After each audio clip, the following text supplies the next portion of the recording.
Hello agents, and welcome to the 14th episode of the Ingress Insights podcast, hosted by myself, PkmnTrainerJ. Ingress Insights is a podcast all about an eye into game Ingress. In this episode we're talking about the new global op that started about 2 hours ago as I'm recording this podcast, but by its day of release you should be in the thick of that. An anomaly that's been moved, a bit about Wayfarer updates, and a few lingering effects that we've got in the game. And we also have the first interview / chat in this episode Ingress Insights podcast with the Agent SerAmanda, and that will be in a part of our features section, so this is a bit of a longer episode to include that as well. So without further ado, I'm going to move on and talk about Cryptic Memories, the new global op that's just been announced and has already begun.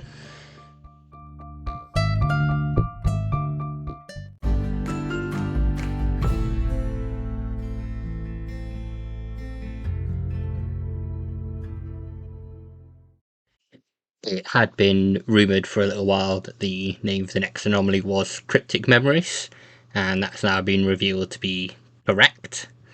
And we now have a global operation running alongside it as well. So I'm going to read through the update and then go through my thoughts on it. So this is posted by the Ingress team on their new site on the 10th of January. It says, "Agents, an approaching XM operation of profound significance has been detected. Some details of this operation have been marked for disclosure, others remain classified for now. From Friday the 12th of January 2024, 5pm UTC, to Monday the 5th of February 2024, 5pm UTC, a new events metric, Cryptic Memories Global Op, will become visible in scanners under the All Time tab. Agents may increment this metric during the operation window by performing one of the following actions. Destroying a resonator, you'll get 1 point. Deploying a resonator will get you 2 points. Upgrading a resonator deployed by another agent will get you 2 points. A 2-tiered medal will be awarded to agents who reach the following thresholds. So tier 1 being bronze level is 1,500 points, and tier 2, which is classified as a silver medal, is 15,000 points. Participating in this operation alone will not earn agents the Cryptic Memory Anomaly medal. The faction with the greater number of agents achieving bronze or silver tiers of the medal will earn a point-based advantage in the Cryptic Memory Anomaly series, which runs from January through March 2024. 2 subsequent disclosures will take place. So they did note that the badge would be revealed 1 week from the time of disclosure. The badge has already been revealed, but in approximately 2 weeks from the time of this disclosure, so looking then about the 24th of January, additional intel related to the Cryptic Memories Anomaly series, including additional information about the point-based advantage of the Cryptic Memories Global Op, and all of the supporting operations will be made public. So that's the end of the updates from the Ingress team on there. The first level of badge is a yellow coloured labyrinth within a cube. It should be the image for this podcast. If you're listening on Spotify or Apple Podcasts, it should come up. And the higher level one is the same thing but purple. It's a bit of an odd choice for the higher one. But as it says, you can do this global operation, but unlike with Discovery and other anomalies, you won't get the anomaly medal. And reading through it, the medal for this is called Cryptic Memories Global Op, whereas the medal for the anomaly is singular, so it's Cryptic Memory Anomaly Medal. Reading it on there, so memory singular for the anomaly medal, and that will be a different medal to the one you can earn from Global Ops, which is Cryptic Memories, if that makes sense. So I think this is a good event. I've got like that it's kind of dropped in when January's was done in the event schedule by the 14th of January, unfortunately. So to have this going on works well, and agents have been asking for separate medals for those who attend in-person anomalies versus those who do the global events like with the Machina and Kinetic capsules. So this seems to satisfy that want. I think the Cryptic Memories logo looks quite good, and I'm curious as to what the lore will be with it. Obviously, we've had Chronos talking about time, moving realities, things like that. Obviously, memories being things in the past. So I like to see how that goes. I think I'll pretty easily get the bronze medal. I should be able to get the silver medal as well. I've been out for a walk just as the event started. I'm on 192 points, which isn't too bad. There's quite a bit of blue stuff to destroy and some neutral things to capture and link. So I've been out and done that, and I'll get some more done through the weekend.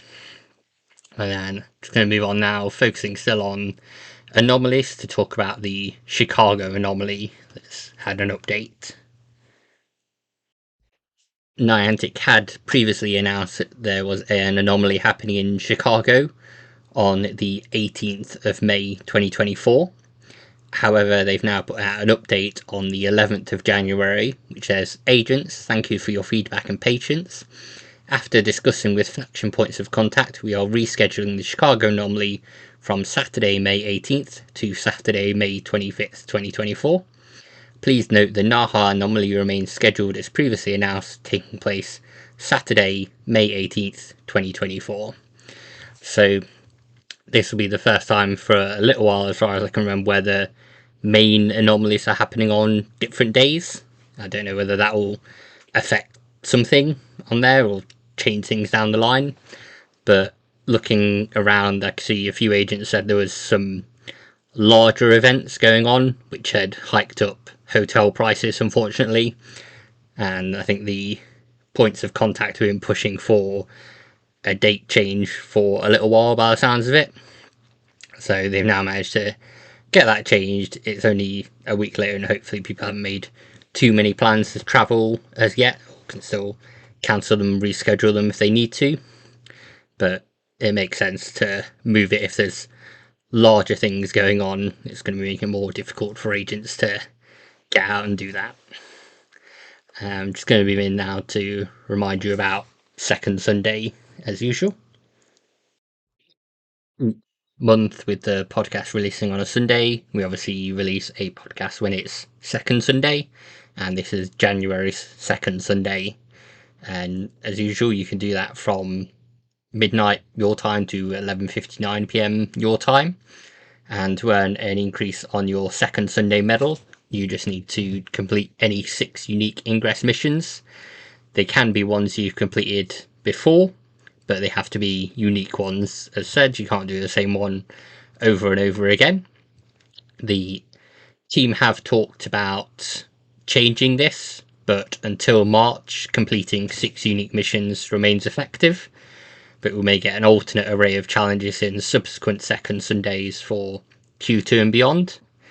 But for now, go out into the field, complete 6 unique Ingress missions, which you can find by tapping on your missions tab, and then you'll be able to increase your second Sunday medal by 1 count.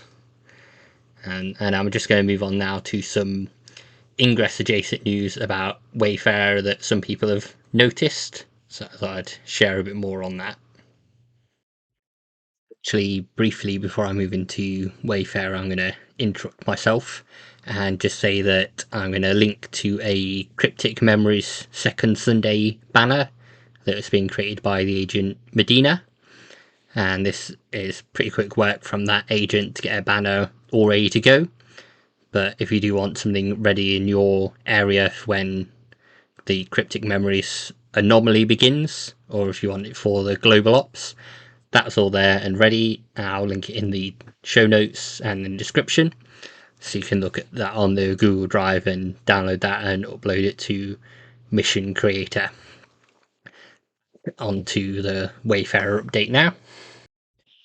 For agents who use Wayfarer, previously being called OPR, Operation Portal Recon, there's been noticed an uptick in edits and photos reaching a decision, some coming in from like 2021, 2022. So it's just an update to say that this is intended behaviour and wayfarers will be getting more photos and edits to review. It may be to help clear the backlog, like I said, with some being from 2020, 21, things like that. They've been sat in the system for a while, and unfortunately there's no way to check those on the contribution pages as yet, despite what the email says. So if you see a lot more when you're reviewing, that's fine, it's intended. If you're getting a lot more decisions back, that's also fine and intended. But if you have any photos or edits that you think need doing, as I say, they seem to be getting reviewed more now, so I encourage you to submit any changes that need to be made to portals and get those updated, and obviously try and pay it forward and do some reviews as well if you're going to submit things. And going to move back now to Ingress to talk about a small update in the App Store. This store update is not regarding an actual update to the app. However, it's regarding a tagline that's been updated for Ingress. So if you go onto your App Store, Play Store, just underneath the Ingress app, there'll be a little line about what it is.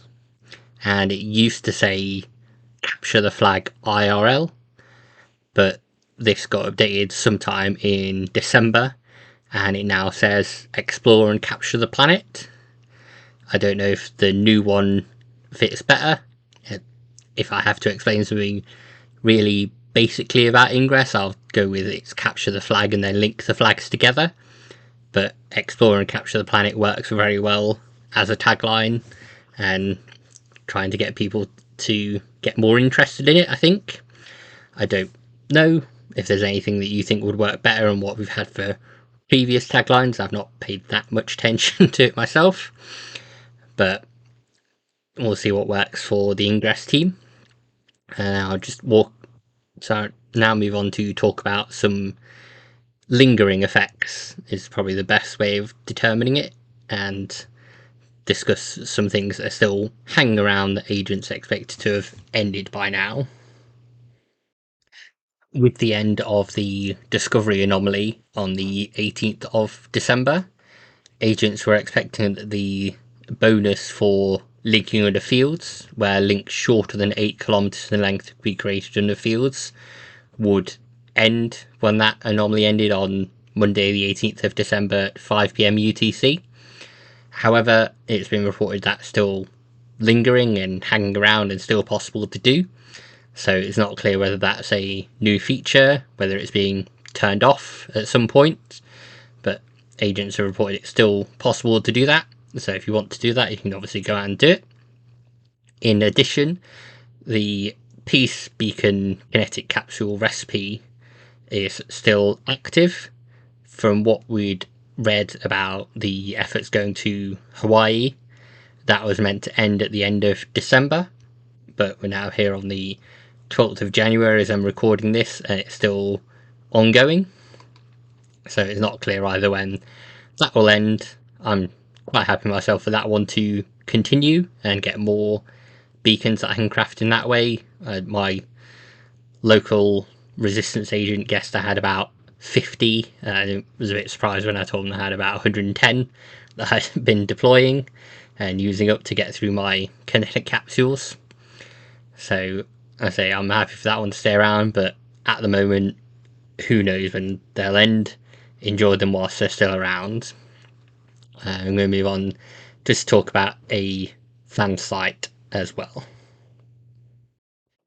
If you don't know already, there's quite a good and useful fan site out for Ingress, which is just simply ingress.plus, and this allows you to see all the badges available in the game, and if you log in you can then mark off what badges you've got and get your profile complete on there.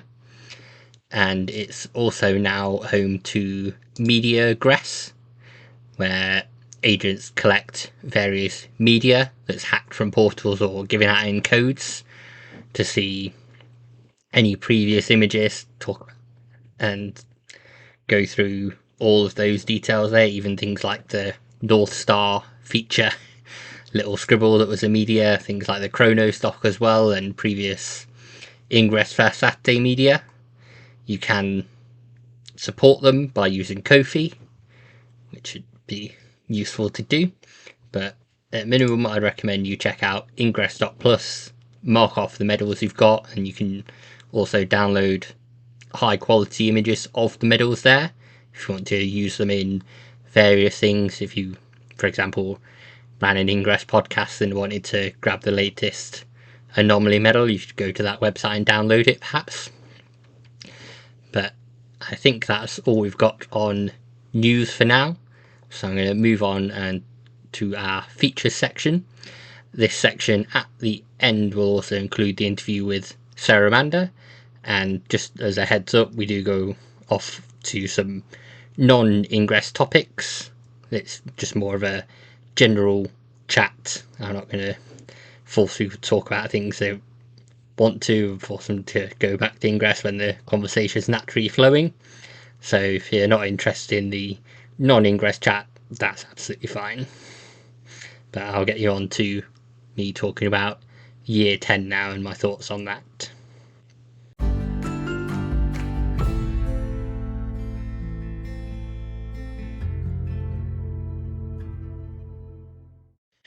In 2022, Ingress celebrated its 10-year anniversary. So before I get into the news of that and the updates they did at the time, 10 years is really good for a mobile game. There's only a few games that I can think of off the top of my head that reach that kind of age and still have active players. There's a game that I play based on the How to Train Your Dragon series that will be 10 this year.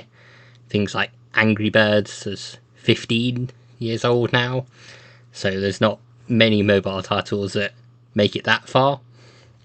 So first of all, I think that's really good that Ingress is still going after 10 years now. 11, 12 years I'm recording this, but yeah, just getting that out of the way first of all. I'll read through the Ingress Year 10 Pathfinder update, which they posted on their news site on the 4th of November. It says, Agents, in 2022, we have delivered live events that help on this 1 decade of research on XM to advance Curious Effect, Kythera, Superposition, Epiphany Dawn, over 40 Ingress mission days, and improvements to help keep Ingress going. Improving portal history layers with inverted highlights, Matryoshka link, so linking in the field, dynamic link to portals, Ingress missions and agent profiles, native refresh rate, audio AR and head tracking, purchasing item bundles from deploy attack / inventory carousel.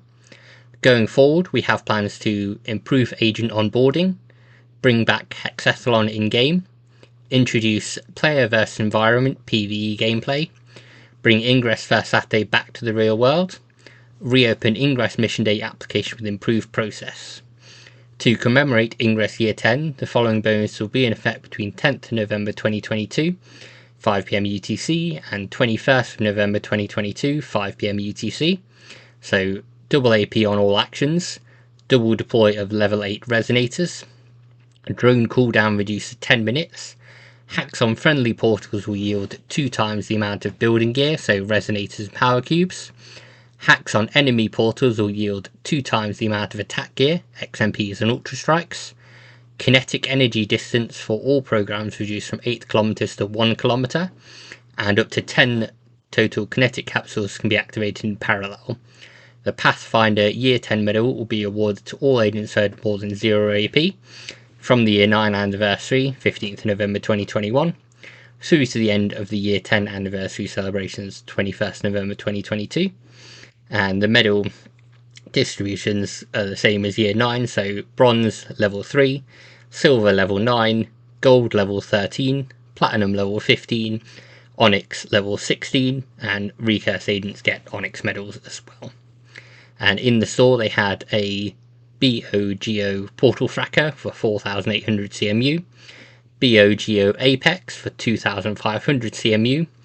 It also had an IQ Tech DroneNet 2021 digital kit, which was 19,000 CMU, and that came with obviously the medal for the IQ Tech DroneNet 2021, 40 power cubes, 40 XMP bursters, 40 resonators, 2 Aegis shield, 30 rare multi-hack, 30 rare portal shields, 30 rare heat sinks, 10 rare link amps, 2 rare kinetic capsules, 2 Jarvis virus, and 2 Ada Refractus. And they said about sharing any updates and sit reps with them on the forums, and signing up for a friendly competition for the Ingress Worldwide Stats Competition 2022 that they shared in their official post. And obviously we talked about that for 2023 and linked to that in the previous show. So the Pathfinder medal remind everyone kind of Da Vinci things, or possibly like a Machina soldier at the Onyx level where it has red eyes and red cogs and gears. And I want to just highlight where they said what they would do going forward. So they noted they would improve agent onboarding. That's been done, I would say. There's a tutorial now in the game that seems a lot better. They said they would introduce player versus environment gameplay. That's now happened with Machina being more of a thing. They also noted they'd bring Ingress First Saturday back to the real world. Again, that's not something you can do virtually now if you still want the badge tick, so that's done. They also mentioned they would then reopen Ingress Mission Day application with improved process. I believe that one's been done. I haven't tried to apply for a Mission Day myself, but there is a new process for it as far as I know. The only thing on this list they've not yet done, as we're going through Year 11 looking forward to Year 12, is bring back Hexathlon. So that's something I'll probably talk about in a future show once I know a bit more about hexathlons, because I've not participated in one myself, but it's something we'll go forward and discuss on there. What I'll do now is get you onto the chat with SerAmanda, and then move on to talk about the final feature, and then get everything wrapped up for the podcast.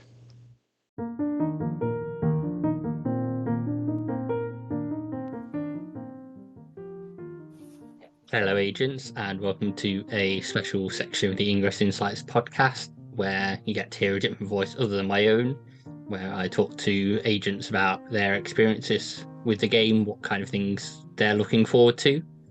So for this first interview, we've got the agent SerAmanda on, and they'll be talking to us about what they think about Ingress and seeing how we go from there. So first of all, hello and welcome, SerAmanda. Hey, it's good to be here. Cool. So I've sent over some questions to go through with you anyway. We'll go through and cover those first of all and kind of see where that leads into. So I know you as SerAmanda. Is that also your agent name in the game? Yeah, I ended up just keeping the name same just to keep it simple. Is that from previous Niantic games you've had that name, or a name you've already had in previous things? Yeah, so back when I created, I first played Pokemon Go, that was my first Niantic game. And at that time, my main circle of friends in real life was shifting from mostly college video gamers to mostly local board gamers.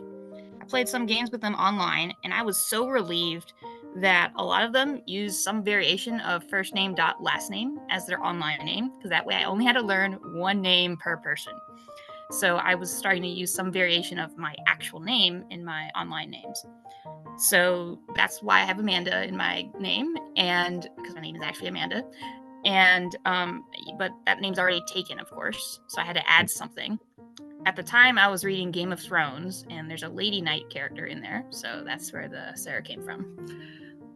One time, somebody asked me if it meant like to be, like the Spanish word, and I was like, no, but I like it. So that would also work. To be Amanda.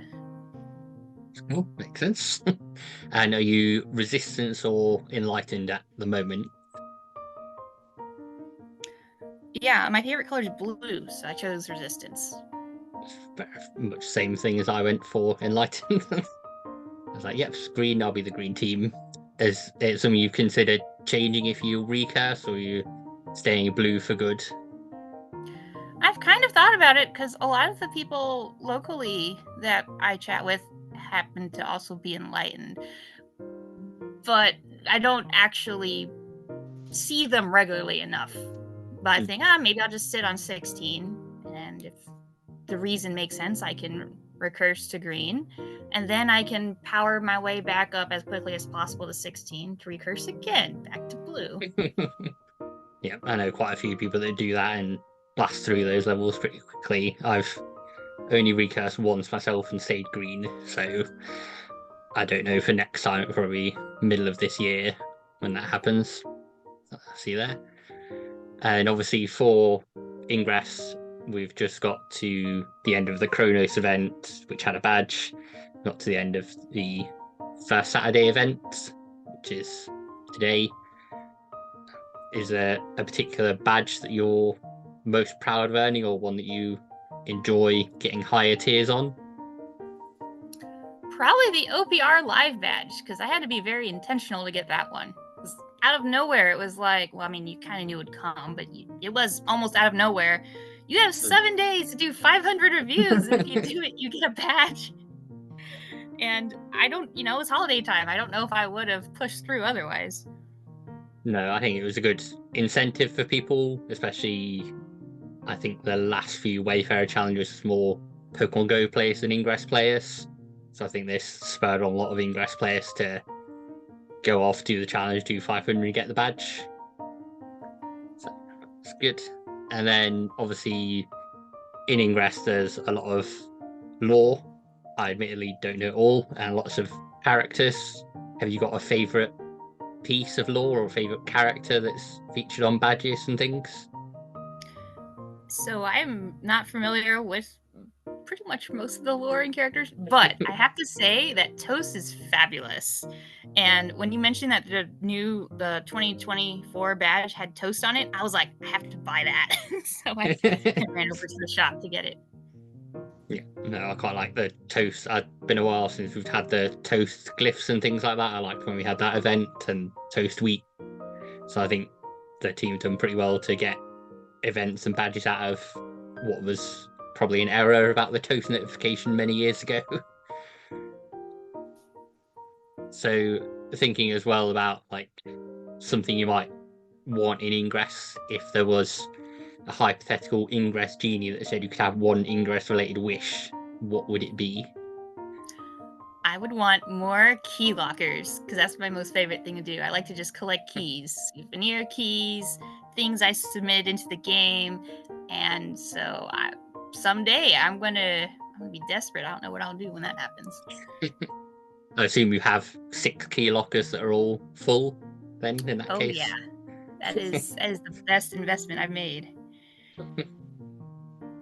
I admittedly I need to sort out my key lockers. A lot of them are unorganized, but it needs to be empty them all out, clear them, put them all back in. That'll be a bit of a time sink, like organizing Pokemon PC boxes by type and level and stuff. That kind of operation for me. I did go through my key lockers recently, and I found I had some duplicate keys. Like, several lockers had the same key in it, and I was like, oops, I need some better organizational method. I think mine are all named, but if I look at them now, they're not going to make any sense to me as what keys are in there. So it's something I need to do better. And then obviously that's the hypothetical Ingress genie. But if you had kind of a one-on-one or something you would tell the Ingress team to do directly, assuming the genie's already granted your key locker wish, what would you want them to know? So I guess off the top of my head, I used to subscribe to Core because the 500 extra spaces were very valuable to me, and all the other stuff was just fluff that I didn't really pay attention to. But so $5 a month, sure, 500 extra spaces. $8 a month, still 500 extra spaces is not that great. So I eventually unsubscribed. If the extra CMU didn't sell you on it, then it's a bit more fluff. I mean, I bought 6 key lockers, and then there were no more key lockers. Makes sense. Although it did get me the Toast badge, so there was that. Is there anything else you can think of that you just really want in Ingress, or anything you would take out of Ingress if you could? Okay, so I don't know if this counts because maybe this is just me not knowing how to play the game or something. But so with the being able to place beacons, is there more than one way to do it? Because the only way I know to do it is you open the menu and then you go to inventory and then you click boost and then you scroll past all the apexes and stuff to get to the beacon, and then you click the beacon and then you click the portal. And then if you want to use a second beacon, you have to do all of that again. Yeah, that's the only way I know how to do it as well. And I've crafted a lot of peace beacons with the event that's been going on, and usually I'll just lay out a whole row of those where I'm blowing up stuff to annoy my local opponent. So Yeah, because I've been walking I've been. I've been walking a lot of peace beacons, and I was like, oh, I have 30 of these in my inventory. I better use them, and it takes a long time. Yeah, that is a pain. I think that's about it from the general sort of questions that I had to go through. Obviously, if there's any other bits that you can think of related to Ingress that you want to discuss, say how we found the Chronos event, because that's obviously ended recently, if you've been doing any overclocking for that. I haven't actually done overclocking yet. I mean, so when I was in New York for an event, a different event, somebody showed me overclocking. I was like, okay, cool, that's neat. And so then I tried it the next time I walked over to something that had it, and I was like, nope, I'm going to exit the screen right now. I don't know what's going on. So I'm still trying to learn some of the glyphs, so trying to recognize them in 4D is a bit tricky. And yeah. And sometimes I get them, like, I'll remember the name of the glyph, but then when it's time to draw the glyph, I'm like, I don't remember what it looks like, but I remember it's called Together or whatever. I was going to ask, do you remember the proper names, or do you remember your own names for them? A mix. So some of them I started trying to learn the proper names, but some of them I'm like, my name is one syllable and the proper name is more syllables. So yeah. whatever will get me through it. But I've tried to avoid extremely vague, invented names like Arrow. Yeah, mine. There's a lot of arrows. I remember some, but then some I would just call Hope Hat, Left Diamond, because I know what those are to be. I think there's one that I remember as Alien Head, which I can't remember the actual name for, where you draw up and off to the sides and get lots of points on it. I'll remember the proper name for it at some point. Yes, if I knew the proper name, I might know which one you were talking about. Because I'm like, alien head, which one looks the most like an alien head? I think present, or maybe it's called now. That's probably what the proper name is. But I just think of it as sit because it looks like a chair. Yeah. Or a stool. There's one that looks like a question mark that's called something else, but I do that as question marks. That's basically what it is. So I've done a few bits on Chronos myself and done a bit of overclocking, but I know it's a pain to get all the portals ready for it, because obviously they hadn't been scanned. There's issues with that, unfortunately. But people seem to have enjoyed it.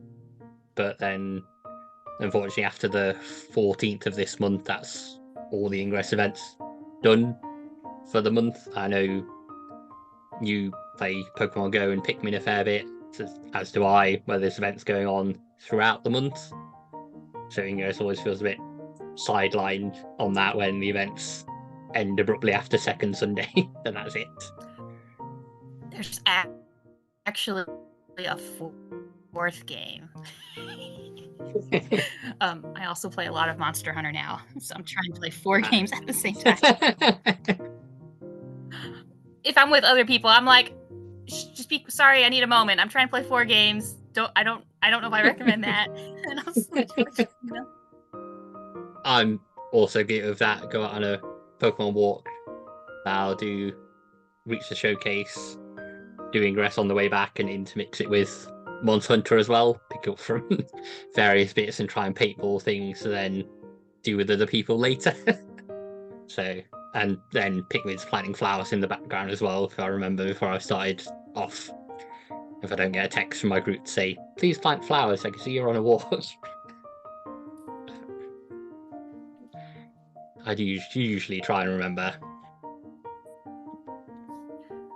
I can hold like 1,000 petals now, so usually I can just start on community day and not have to think about it. Well, I have to check to get my stuff, the 1 hour or 2 hour stuff, but mine is whatever the default was. Unfortunately, I've not upped my storage. It's probably the best investment is just being able to hold more petals. It's nice to be able to walk for a long time and not run out. Yeah, definitely happens to me a lot, so it's something I should invest in, really. I think that's really about it that I've got to go through regarding Ingress. So if people want to hear more from you, hear you try and pester Niantic for Pikmin Bloom to sync and things like that, where can they do that on social channels for yourself? Not really. I have a Twitter. I don't understand how Twitter works though, so if you message me on Twitter, I won't know how to check it. If you see me on Discord, that's my name, SerAmanda. Just at me or whatever. And usually in the Wayfarer discussion Discord, and I'd assume a few of those, but that's the main one I know you from. Yeah, I'm in there. I'm in there's a Monster Hunter Now server. I'm in that. I don't post. And a few others. Yeah, that's fine. I wouldn't bother with Twitter myself at the moment. I don't think it's got long left personally, but fine. Well, thank you very much for speaking with us, SerAmanda, and we'll be sharing this in the episode and any further bits there and news that's happened. Thank you very much.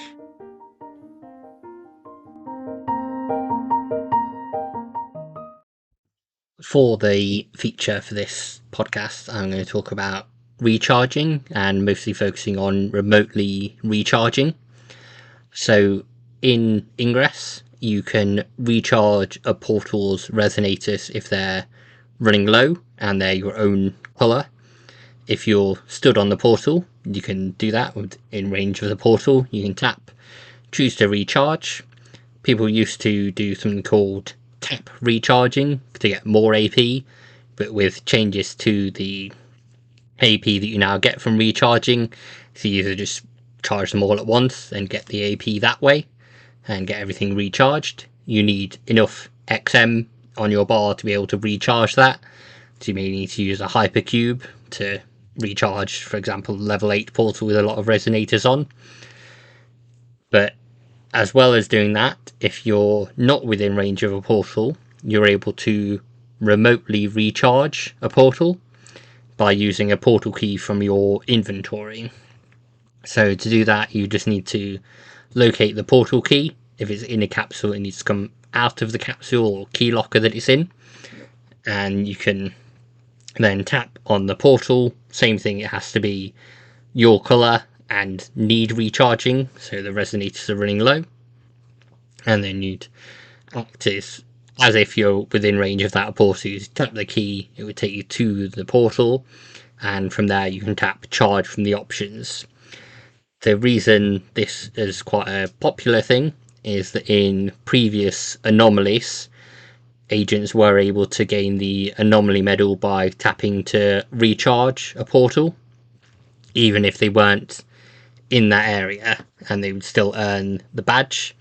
There's been previously things called recharge rooms set up, where agents from a faction will gather in a pub or somewhere like that, keep an eye on certain portal keys that they've been provided, and ensure they're recharged to stop the other faction taking them down. And for example, I imagine at the anomaly I attended in Brighton, there would have been recharge rooms set up by my faction, so the agents who couldn't attend that in person had the relevant keys and were able to keep those recharged for us. I did see a few bits recharged where there was no one around to recharge it, so it was definitely a remote recharge. But it's a useful thing to do, and it's something people used to do a lot for Ingress first Saturdays when they were virtual, going around and recharging and make sure they got the required amount of AP. But we don't know what the rules will be for the Cryptic Memories anomaly, whether that will still be possible or whether they want to encourage people to be there in person now that we have a different medal, the Global Ops medal. But we'll see. But that's how you do remote recharging if you do need to do that. And I'll move on now to get everything all wrapped up for everyone.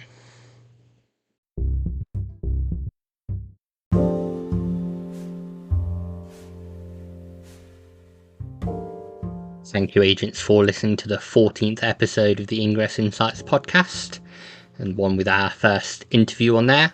If you want to be interviewed, sit down for a chat, you can just contact me via any of the social channels that are in our description. Obviously, if you do enjoy the podcast, it helps if you rate it on the podcast service of your choice, if you have that option. And it also helps increase visibility for the podcast if you vote in the Spotify polls and Q&As that are active on there. And we will be back with another episode next week. I'll probably talk about my progress so far with the Cryptic Memories Global Op and anything else going on with Ingress. If you have anything to send us or anything you want us to cover, please do again contact us via the social channels that are posted, or you can email us over at ingressinsights@gmail.com. But I think that's all for this episode, so thank you very much for listening, and I'll meet you all out there soon.